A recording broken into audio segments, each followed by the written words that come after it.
त्याच्या आधी 5 वर्ष देवेंद्र फडणवीस मंत्री होतं त्या मंत्रिमंडळात ते मंत्री होते. प्रत्येक मंत्रिमंडळात जागा त्यांना होती.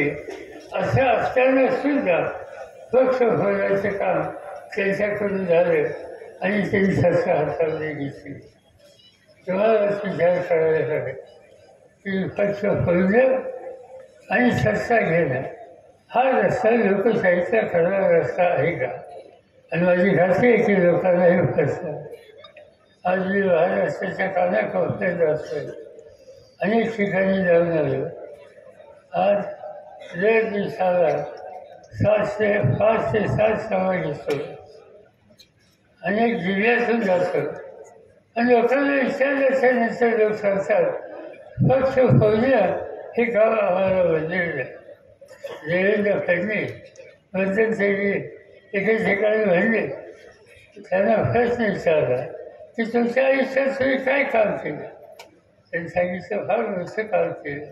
2 पक्ष फोडले. पक्ष उभा करायला अक्कल लागते, कष्ट लागते. पक्ष फोडायला अक्कल लागत नाही आणि या लोकांनी पक्ष फोडायचं. आज निवडणुकीमध्ये लोकसभेचा निकाल बघितल्यानंतर याही लोकांना चिंता वाटायला लागली. म्हणून काही नवीन कार्यक्रम घेतात.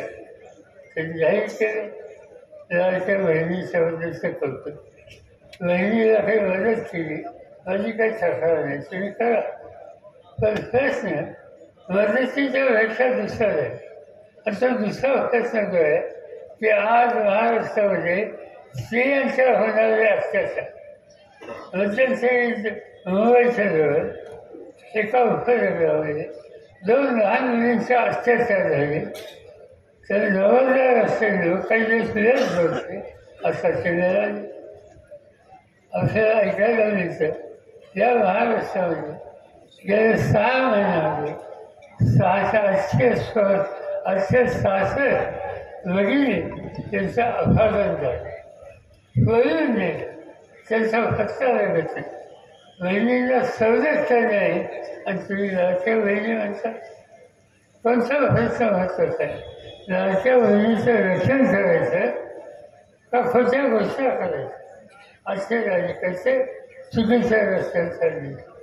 दुसरा महत्त्वाचा प्रश्न आहे ज्याच्यात आम्ही लक्ष घालू इच्छितो तो म्हणजे क्षेत्रीय आणि शेतकऱ्याचा. आज महाराष्ट्रामध्ये गेल्या वर्षभरात जवळपास 1100च्या पेक्षा अधिक शेतकऱ्यांनी आत्महत्या केली. माणूस आत्महत्या करतो, काही कारण असते आणि चौकशी केली काही आत्महत्या केली. यवतमाळ जिल्ह्याचा शेतकरी त्याच्या घरी मी स्वतः गेलो.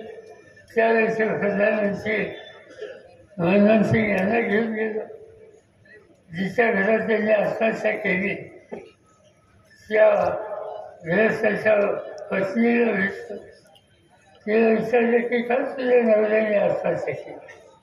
तिने डोळ्याचं पाणी तिथं थांबलेला जरा त्याने सांगितलं की माझ्या नवऱ्याने कापसाचं पीक घेतलं. मी बियाणे खतं औषधासाठी कर्ज काढलं होतं. अतिशय चांगलं पीक आलं, सोन्यासारखं पीक होतं.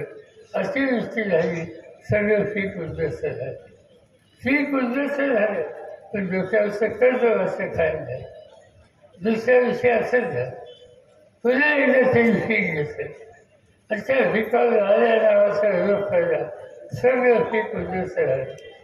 ते पीक गेलं पण कर्ज काही डोक्यात गेलं आणि त्या कर्जाची वसुली करण्यासाठी बँकेचा प्रतिनिधी आला.